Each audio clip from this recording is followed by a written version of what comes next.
Finally, a Miami Heat comeback win. I can finally talk about in this YouTube channel this season. I don't want to forget to talk about Miami Heat comebacks, dude. I just don't. I normally talk about other teams making comeback against the Miami Heat. But in this one, Orlando kind of got the taste of their own medicine, but it was more like let's see. It was more like a 10-point comeback victory rather than a 26. But still, this was far better game than than the game that we had on Saturday, which we don't want to talk about for obvious reasons. But I want to talk about this team stats really quick because I think it's pretty important that we talk about it first. So to look at the team stats, 31 of 76 for the Miami Heat. That's 40.8%. 34 of 78. 43.6%. This is where we perhaps won the game if it wasn't for the fact that the Orlando team was struggling with tonight. And to me, I am beyond shocked. I am just beyond shocked of how poorly they shot at the three-point line. Both teams shot 30 three-pointers. Okay, they attempted 30 three-pointers, both teams. The Heats have 15 three-pointers, half of what they made, or they attempted. The Magic only made 5 the entire game, okay? 3 in the first quarter, as far as I remember. 3 in the first quarter and 2 in the fourth quarter. I mean, this is when we finally took the lead. I would say this too. You do not win many games with that low of a percentage in a three-point percentage in the basketball game. Orlando almost did that if it wasn't for one player. We'll talk about that in a little bit. Free throws, 12 for 14 for the Heat. That's 85.7. 83.3% because they made 15 for 18. The biggest taker here for both teams, and really specifically the Miami Heat, because it is pretty uncharacteristic of why this just keeps happening, especially the way how we started the game. Turnovers. And then we conceded 28 points off turnovers. Not good at all. The largest lead for the Orlando Magic was 17. 17 largest lead. That was in the first half, I believe, as far as I remember. And of course, the Heat had to work its way towards the comeback. Our largest lead was only 5, which only in the fourth quarter for obvious reasons. The only lead that we took was in the fourth quarter. That was with that comeback that I was talking about. So Miami finally gets that last laugh against the Orlando Magic team, a really good Orlando Magic team that I don't know. I'm kind of glad we got this victory because I was going to say something that was going to be incredibly bad, but we can finally say that I guess we could say all's forgiven, but not quite yet. I'm glad we got the comeback win, but I would love more if we got that win on Saturday because that was bad. It's still bad to this day. I don't care how you put it. Let's go to the box scores. Duncan Robinson, incredibly quiet. Oh my God, incredibly quiet. Nothing. No points at all. All three-pointers were attempted, which was 3. Didn't connect anything. He only got 2 rebounds and an assist, which is a complete quiet game for Duncan Robinson. Shocked by this. Haywood Highsmith, though, 9 points with 3 three-pointers with 3 rebounds and a steal. Bam Adebayo, 4 points. Just 4 points. Just 4 points for Bam Adebayo with 2 field goals. He does have 9 rebounds, so he was pretty good defensively. And I will say this with why I believe Bam Adebayo has that less of a points, even though he played 35 minutes in. The backup center, Khalil Ware, is why. I will say this too. Jovic was also kind of a reason why too. I guess. But he does have 9 rebounds, 5 assists, and 5 blocks. Impressive defensive game, at least for Bam Adebayo. But turnovers were a problem for Bam. and especially a turnover problem for Tyler HERRO. 6 turnovers for Tyler HERRO. Besides that, 20 points, 3 for 6 in three-pointers, 8 for 17 in field goals, including the game winner. He was the one that had that fadeaway. And he's 1 for 1. He is 1 for 1. I don't remember if it was a technical or if it was a and one. I have to double check. But he does have 3 rebounds, 2 assists, and a steal. Jaime Jaquez, the games with Jaime Jaquez, finally, we can finally say, yeah, he rebounded pretty good. 15 points for him, 3 3-pointers, 1 more in the paint, 4 for 4 in free throws with 4 rebounds, 4 assists, 5 steals. A really good defensive game for Jaime Jaquez, as well as a block that he has. Amazing rebound win. An amazing rebound from Jaime Jaquez, especially when he was dealing with a lot of shit. And you know, I'm guilty for it too, that I was talking crap about Jaime Jaquez, but with this one, he proved us wrong, that why he belongs in the NBA. Off the bench though, we gotta talk Alec Burks. Alec Burks was not given much of an opportunity, but when he does, he put on a show. Alec Burks saved us the game. He really did save us the game. 17 points for him, 3 for 3 in three-pointers, 1 more in the paint, 6 for 7 in free throws, including the 3 for 3 in the free throw line. He had a 3-point foul. He has 6 rebounds, 3 steals. Great game from Alec Burks. Absolutely. Terry Rozier, not bad too. 14 points, 1 3-pointer, 6 for 14 in field goals, 1 for 2 in free throws, with 4 rebounds, 1 assist, 1 steal. So not bad. Not bad. I should point out, Jimmy Butler was in return to competition reconditioning, but he was remained out on this one. And I should have started off with this. He's not going to get traded. Pat Riley made a statement earlier today that he was not going to be traded. So at least that's good news that he will not be traded. Thank goodness. Now, one thing I will say with Jimmy Butler is that put on some wins, put on a consistency to hey, I want to stay here. I want to stay with the Heat. I'm going to get myself more available. That's all. All right, Magic. De Silva with 18 points with 1 for 3 in three-pointers with 7 for 12 in field goals, 3 for 3 in free throws with 6 rebounds, 2 assists, 1 steal on the block. Batazi, I keep butchering it. 10 points for him, 4 for 7 in field goals, 2 for 3 in free throws with 14 rebounds, so he has a double-double. 2 assists, 3 steals, and 3 blocks. Caldwell Pope with 11 points with 1 3-pointer on his belt, 5 for 8 in field goals, 2 rebounds, 2 assists, 3 steals. Trevelyan Queen with 8 points with 4 for 8 in field goals. All field goals in the paint. 3 rebounds, 2 assists, 3 steals. And then the returning Jalen Suggs, which no surprise there. Jalen Suggs with 29 flipping points. But, however, 2 for 12 in three-pointers. 2 for 12. He should have made a lot more than how he shot. That's kind of like the Miami Heat kind of problem, bro. But he does have 10 for 22 in field goals, 7 for 8 in free throws, including the big miss towards the end of the game when the score was, I believe it was 87-83 when he missed that second shot. 4 rebounds, 2 assists, 1 steal. Not much to comment on the bench, though. And we don't have to talk, this time we don't have to talk about Cole Anthony this time. This time we don't have to talk about it. Wendell Carter Jr. did not get ejected in this game either. But yeah, it starts off turnover after turnover after turnover after turnover, and Miami Heat was just absolutely hurting themselves. They started the game 14-0. 14-0 to start the game. The first shot from the Miami Heat came from Terry Rozier. But De Silva, Jalen Suggs, Caldwell Pope,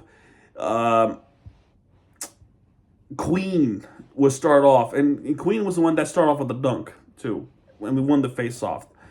There was a 3-pointer from Jalen Suggs, and then there would be a Heat timeout. There would be a Coach Jones with a replay center, and and it would be Heat basketball anyway. So nothing much to talk about the coach challenge. It wasn't really a coach challenge. They were just looking at to see if they were just looking at to see something regarding regarding that shot, but following that timeout. So yeah, Jovic does make a 3-pointer. I hope Jovic is okay because he got hurt. He definitely got his ankle twisted in the fourth quarter, or third quarter. I think it was pretty. I think it was no, it was a third quarter. I forgot. But who cares? De Silva making the 3-pointer. It was 24-8. Kobe. Yeah, but we were down. Let's see if my math is correct. We were down by as many as 16, I think. No, yeah, 16. We were still down by 16. The largest lead for them, once again, 17-point lead for the Magic, to start off. The Heat would bounce back. We'll try to make this comeback. Tyler Herro's making shots in. But Wendell Carter Jr. making these shots. And then at the end of the first quarter would be 31-22. Second quarter. Second quarter though, it's pretty much the same thing, except it's a little bit more further away for the Heat than it is with the Magic, because the Magic is still putting in some shots in with Caldwell Pope, Anthony Black, De Silva with the N1, Terry Rozier with the layup, Sandlin Suggs with a 2-point shot. Rozier is the one that's making these shots in, and Alec Burks with the 3-pointer. Then the Heat were making that comeback again. Tyler Herro with the floating jump shot. Suggs shut us up. But Jaime Jaquez with the big 3-pointer. Now all of a sudden we're down by 6 points. Queen then makes a 2-point shot. And of course, Khalil Ware with that amazing, oh my God, an amazing alley-oop dunk from Tyler Herro to Khalil Ware. Khalil Ware might be the best moment of the game. It really is. That was a really good fluctuating dunk from Khalil Ware. We need more of that. We need that rim protector from Khalil Ware. I really think Khalil Ware is playing great basketball. It would make no sense to trade him right now. It would just make no sense. Not that the Heat have any intention to do that. I'm just saying. I'm just saying.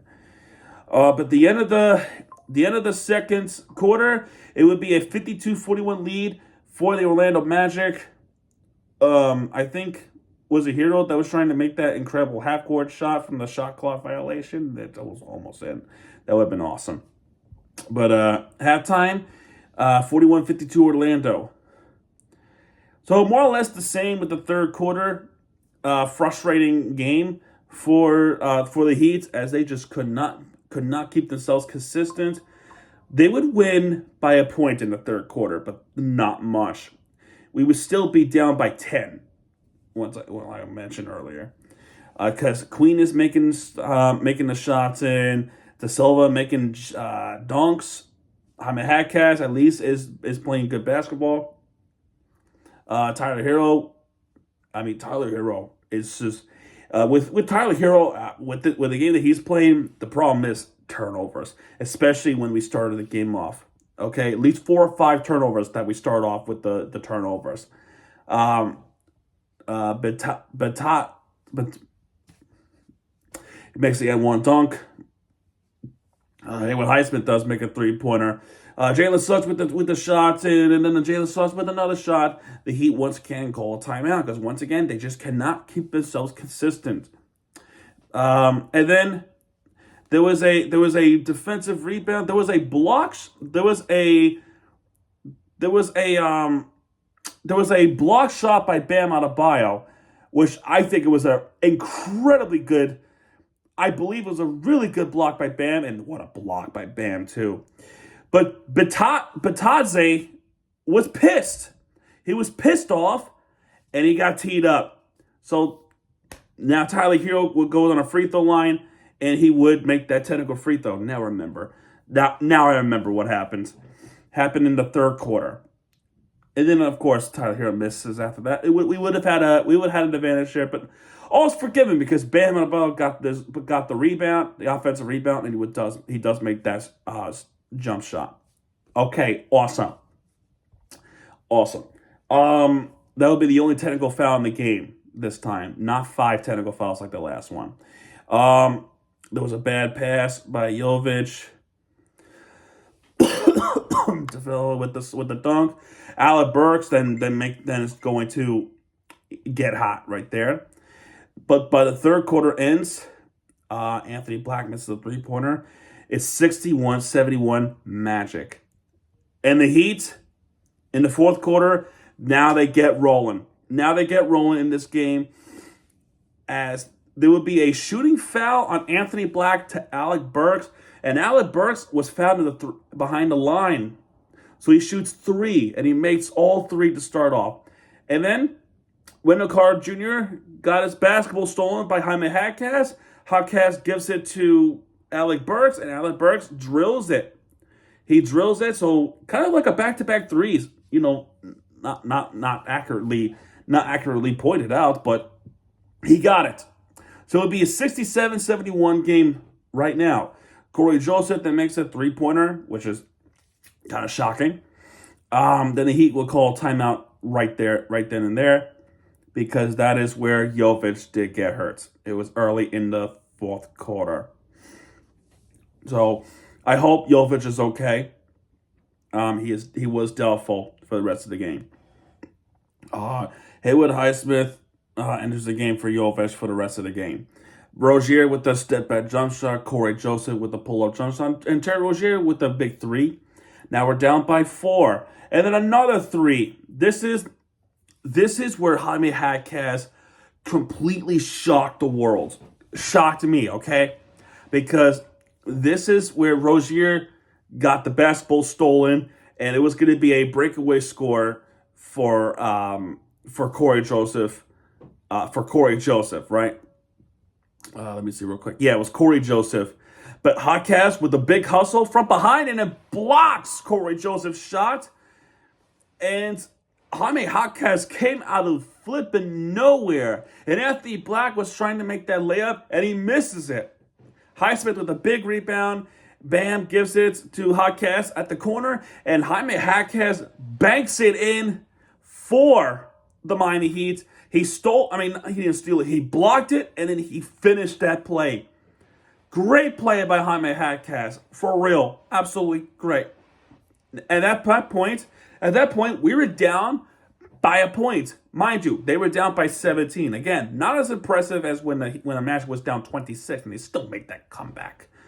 But anyway, the Magic called a timeout, and then there was a turnover by Caldwell Pope, and we just could not finish off. We would not take the lead there yet. However, there was a turnover by the Magic, and finally, for the first time in the game, Alec Burks takes the lead for the Miami Heat. He did. It became 77-76 Heat.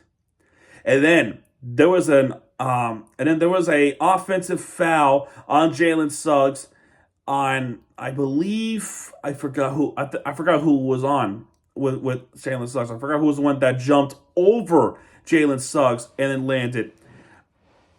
That was a pretty big call. That was a pretty big call from the referees. I don't think that was an offensive foul, in my opinion. I just don't think so. Because Jalen Suggs was shooting the basketball. He did not have an opportunity to land. So I forgot if it was Burks or if it was Tyler HERRO that was there, or Jaime Jaquez. I forgot who it was. It might have been HERRO Robinson, right? But Suggs was in the shooting motion, and he was on the player as he was making landing, and he falls on the ground. But the referee said offensive foul on the Magic.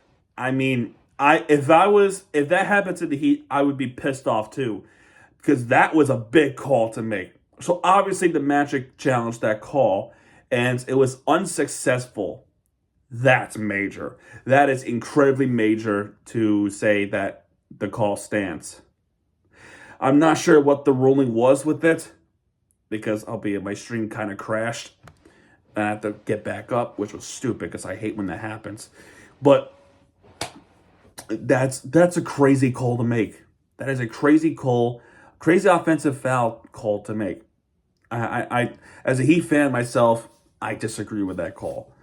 But uh but anyway, we'll take it because the Heat have a basketball that will have a chance to add on to the lead, and they did. Alec Burks with a 3-pointer to make it a 4-point game. Jalen Suggs got the last laugh though. He does make that layup in.